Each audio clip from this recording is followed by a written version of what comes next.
Yun, meron tayong pahakot pa sa isang mabilisan lang yan. Diyan tayo nagmula sa may New Frontier, papunta tayo Pinagbarilan. At dalawang hakot tayo at syempre kasama natin sila Tito Pito at saka si Alden Richard at saka si Piolo Pascual. At syempre nandito na kami sa Baliwag at nakita nyo naman medyo araw pala yata ng Baliwag, parang ganun dahil marami nagtitinda at madaling araw pala nga gising na kami dahil mas masarap pumakot ng umaga kaysa patanghali dahil napakainit niya ngayon. Baka ma-stroke si Piolo Pascual at saka si Alden Richard at saka si Tito Pito, yan nakaputi na yan, pinsang buo ng mami ko yan.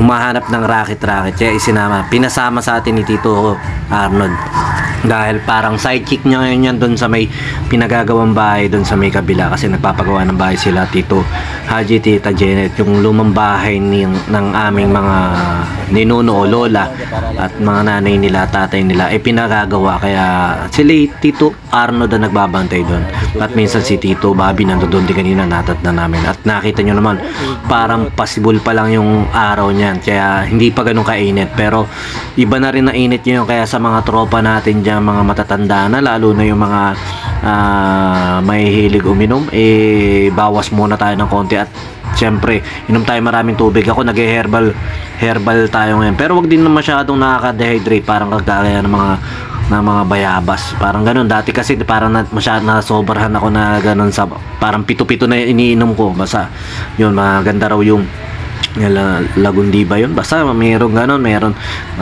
Goyabano at saka pandan at pandan lalaki. Yan, ito tinatry ko ngayon bigay sa ni Tito Bobby. Yon, salamat nga pala sa pagkuha ng pandan lalaki at ayun yung iinumin natin. At saka ito, nandito na kami sa pagbababa. Isang mabilis lang to dahil nga medyo madami-dami rin pero maliliit lang siya at hindi naman ganun kabigatan, pero medyo madami-dami nga din. Kaya at ang nagpahirap sa amin dyan yung medyo madaming balahibo ng pusa dahil kumakapit sa damit namin pati sa mukha namin.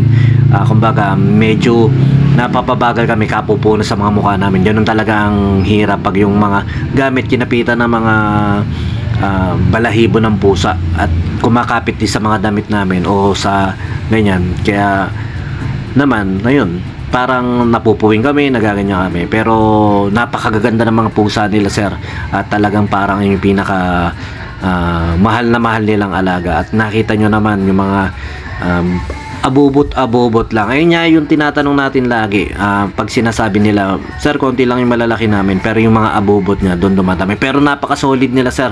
Nag-down na sa akin yan. Nag-down na sa akin kasi nagpapadown niya tayo sa mga client natin.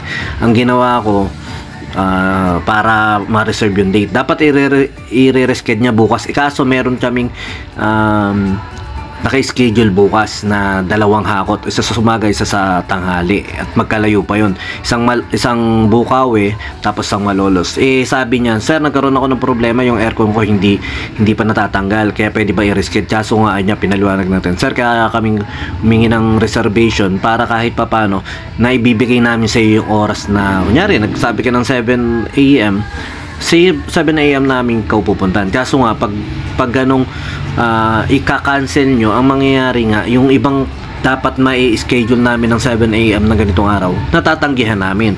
At ang nangyayari, nagkakagulo-gulo yung schedule at nasasayang yun din yung client. Pero yun nga, buti na lang napakabait kausap ni sir at napakadaling pagpaliwanagan. Kaya nagkasundo kami na i-push na lang ituloy. At doon din ako minsan nahihirapan na nahihiya rin ako sa mga taga-buhat ko minsan, kasi ang nangyayari nga, sasabihan ko sila, oy, pero tayo hakot ngayon bukas ganitong oras, tapos biglang magka-cancel. Siyempre naka-mindset na sila, kunyari naipambili na nila ng ganito, naipangutang na nila yung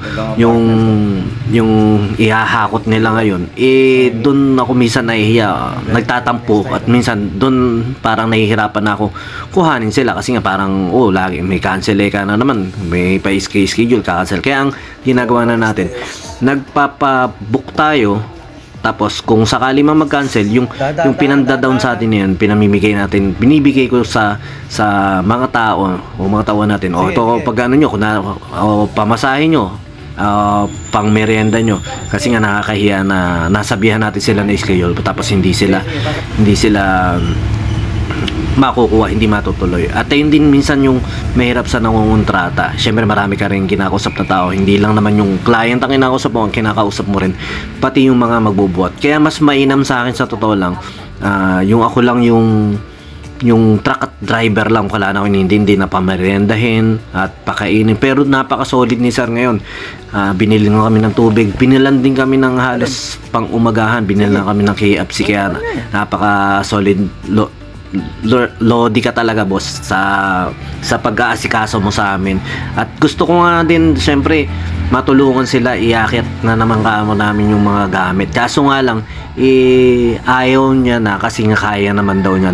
Sige, okay lang, pero yung sabi ko nga lahat na may iakit namin, tutulungan namin, kasi napakasarap tulungan ng mga ganong client na hindi abusado. Meron kasi mga client na sobrang yakit mo yung ganito, yakit mo yung ganyan, yakit mo yung gano'n, parang dapat talaga kami, hakot lang kami. Pero ako, dahil nga mabait yung client natin ito, nagsama pa tayo ng isang taga-buhat niya, yan si Tito Pito. Dapat 2 taga-buhat lang yan, pero dahil nga gusto ko rin mapabilis at gusto kong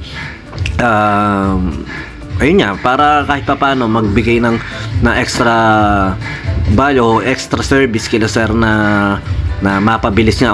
Usapan lang natin 2 taga-buhat, 3 sinama mo. Ayun nga. At saka para rin makatulong tayo kay Tito Pito na magkaroon siya ng extra income, dahil nga wala masyadong ginagawa sa buhay yan, nandodon lang yan. At yun, medyo painit na rin yan, pangalawang hakot na namin yan, at medyo ang mga natira lang naman yung mga bed frame at saka mga foam, at saka syempre mga ilang abobot lang din. At nauna na rin kami dyan sa bahay nila sir, una na rin namin binawa. Medyo maingay lang talaga rito sa kapaligiran namin, kaya sa totoo lang minsan nakaka-disturb o nakaka-distract na rin. Mas masarap talaga magtrabaho o gumawa naman sa talagang tahimik na lugar.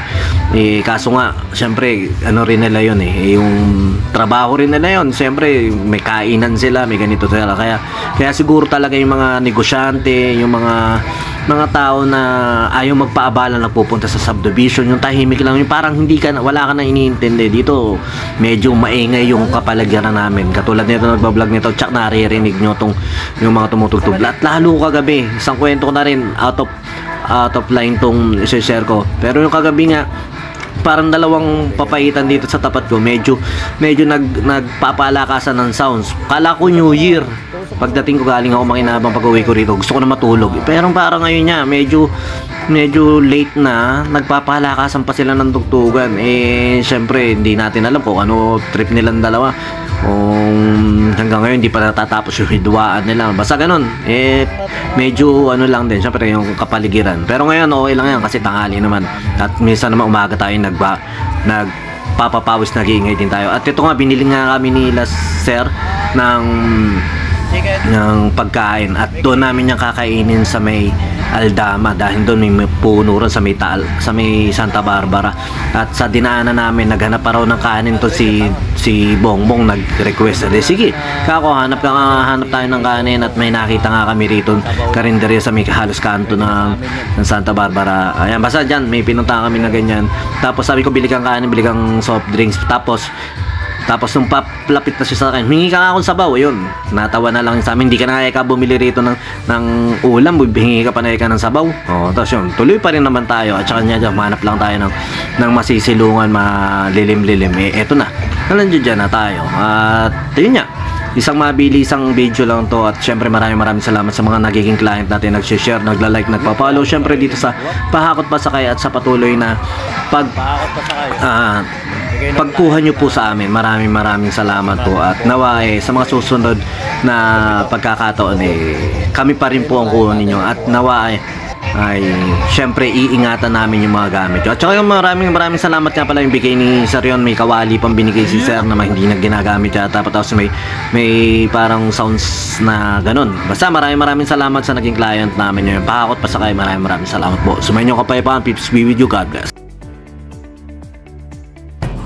B-Jam Lights and Sounds. Yun mga boss, baka may mga upcoming events kayo na parating dyan, gaya ng binyag, kasal, debut, At kahit anong okasyon na kailangan nyo ng banda, acoustic band, full band, sequencer, meron po kami at kaya po namin kayong matulungan sa mga paghahanap nyo sa mga pangailangan nyo sa inyong okasyon. At ayun, maraming salamat sa mga tropa natin syempre na nagsishare, nagla-like at nagsusubscribe sa atin sa ating YouTube channel. At saka maraming salamat syempre sa mga boss natin na patuloy na nag-hire sa atin. Maraming salamat po ulit.